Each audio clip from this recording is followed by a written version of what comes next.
Porque el que santifica y los santificados, ¿quién es el que santifica? El Espíritu de Cristo, ¿verdad? ¿Y quiénes son los santificados? Nosotros, ¿verdad? Amén. Porque el que santifica y los santificados de uno son todos. Por lo cual, Él no se avergüenza de llamarlos hermanos, diciendo: anunciaré a mis hermanos tu nombre, y en medio de la congregación te alabaré. Mire, Cristo no se avergüenza de llamar hermano a los hijos de su Padre.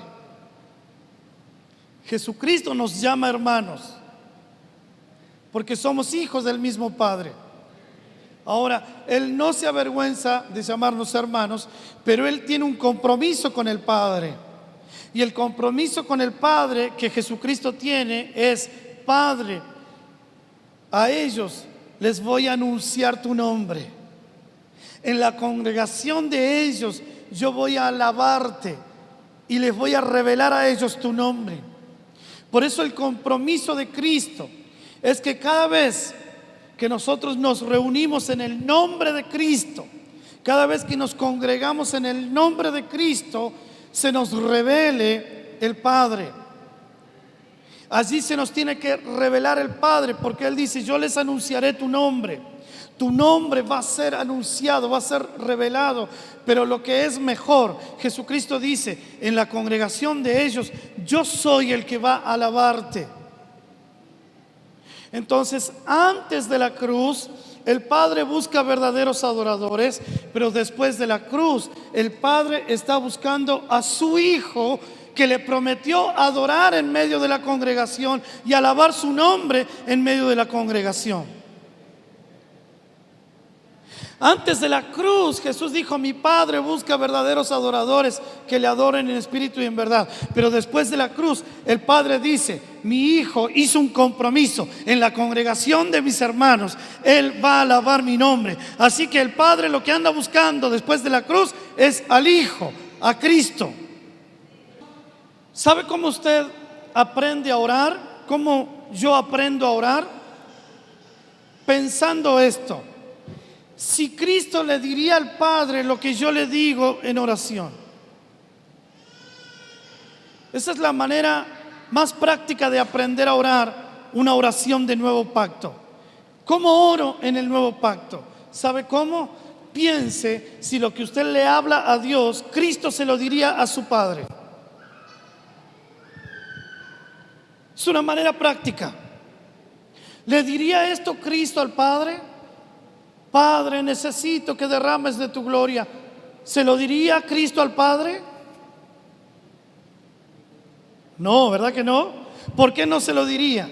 Porque la Biblia dice que en Él habita toda la plenitud de la deidad de Dios, y nosotros estamos completos en Él, porque Él es la cabeza de todo principado y de toda potestad. Entonces el Hijo no le pediría más gloria al Padre de la que ya Él recibió. Por eso Jesús dijo: Padre, la gloria que me diste yo les he dado, para que ellos sean uno, así como tú y yo somos uno.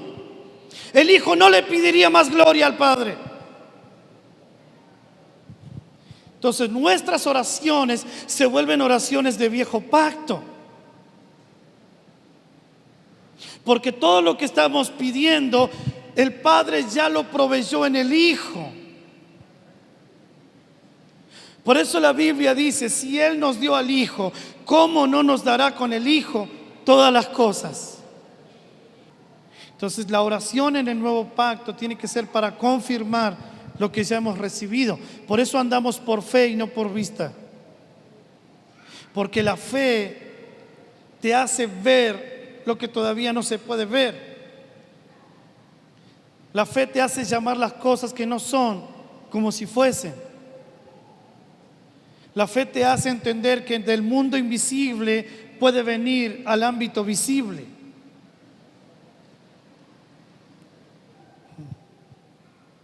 Mire, antes de la cruz, la justificación es por obras. Después de la cruz, la justificación es por gracia y por la gracia de Cristo. Dice Romanos 5, versículo 15: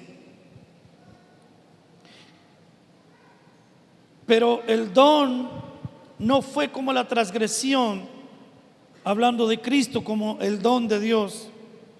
Porque si por la transgresión de aquel uno, hablando de Adán, murieron muchos, abundaron mucho más para los muchos la gracia y el don de Dios por la gracia de un solo hombre llamado Jesucristo.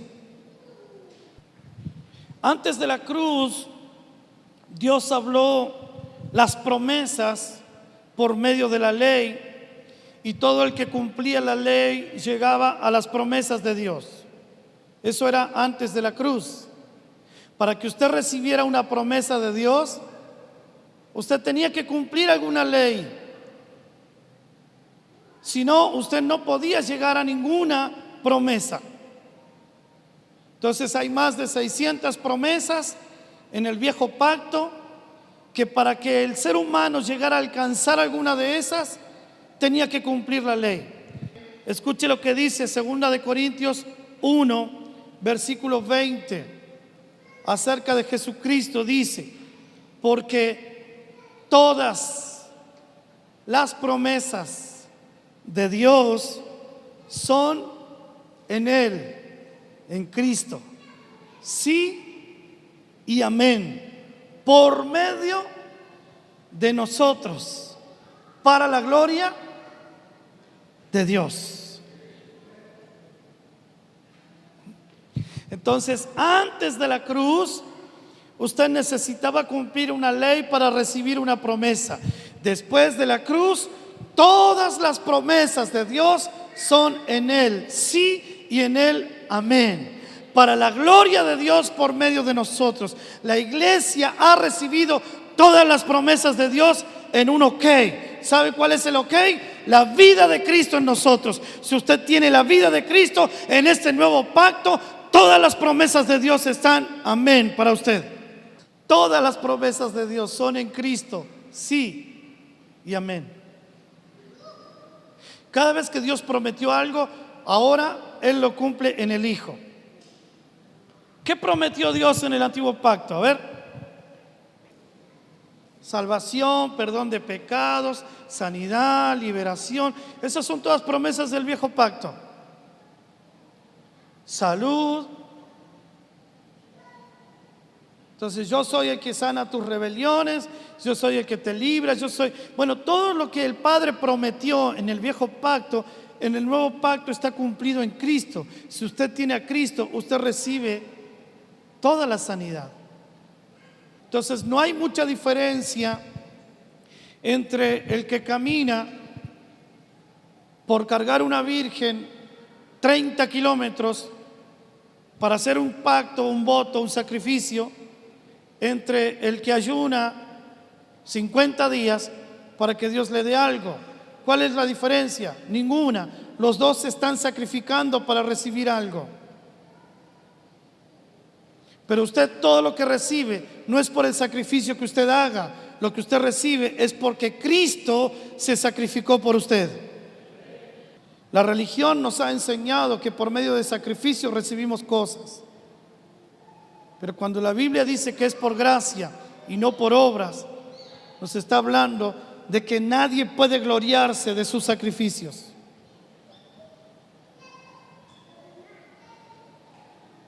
Antes de la cruz,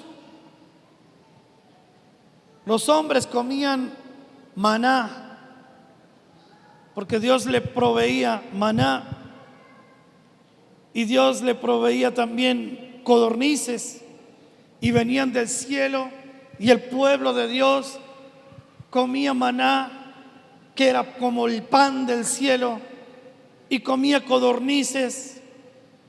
Y Jesús dijo: el que no come mi carne y bebe mi sangre no es digno de mí, porque yo soy el pan que descendió del cielo. Los padres ancestrales comieron maná del cielo y todos murieron. el que come mi carne y bebe mi sangre tendrá vida eterna, vivirá para siempre.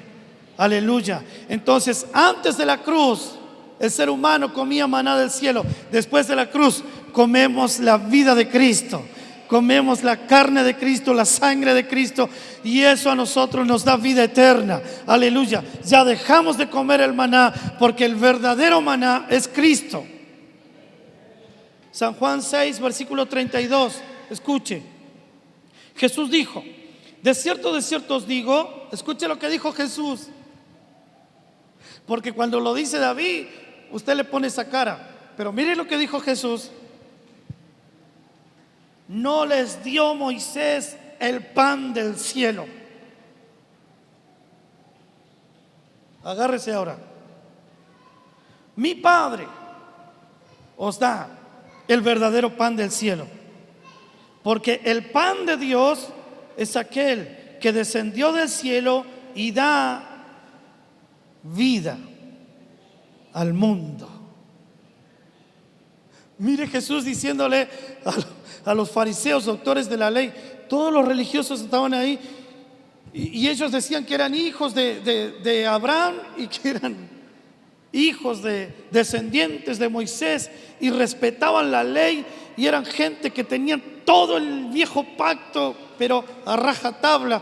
Y Jesús le dice: no fue Moisés el que le dio el verdadero pan del cielo. Moisés le dio maná y le dio codornices, pero ese no es el verdadero pan del cielo. El verdadero pan del cielo soy yo. Imagínense los religiosos viendo a Jesús diciéndole: ese no era el verdadero pan, yo soy. El que come mi carne y bebe mi sangre es el que está comiendo el verdadero pan. Claro, por eso lo apiedraban, ¿vieron? Por eso lo sacaban corriendo. Y este tipo, San Juan 6, versículo 54: el que come mi carne y bebe mi sangre tiene vida eterna, y yo le resucitaré en el día postrero, porque mi carne es verdadera comida y mi sangre es verdadera bebida. El que come mi carne y bebe mi sangre en mí permanece, y yo permanezco en él. Aleluya. Entonces usted ya dejó de comer maná. ¿Para qué? Para comer la vida de Cristo, para comer la palabra, el espíritu de la palabra, que es Cristo en nosotros. ¿Ves? Si nosotros vivimos antes de la cruz, vamos a comer maná, pero si vivimos después de la cruz, comemos a Cristo.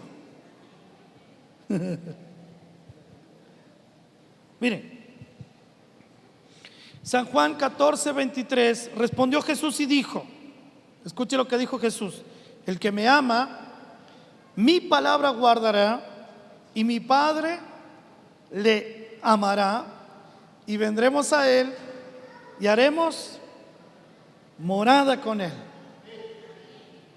El que me ama, mi palabra guardará, y mi Padre le amará, y vendremos a él y haremos morada con él.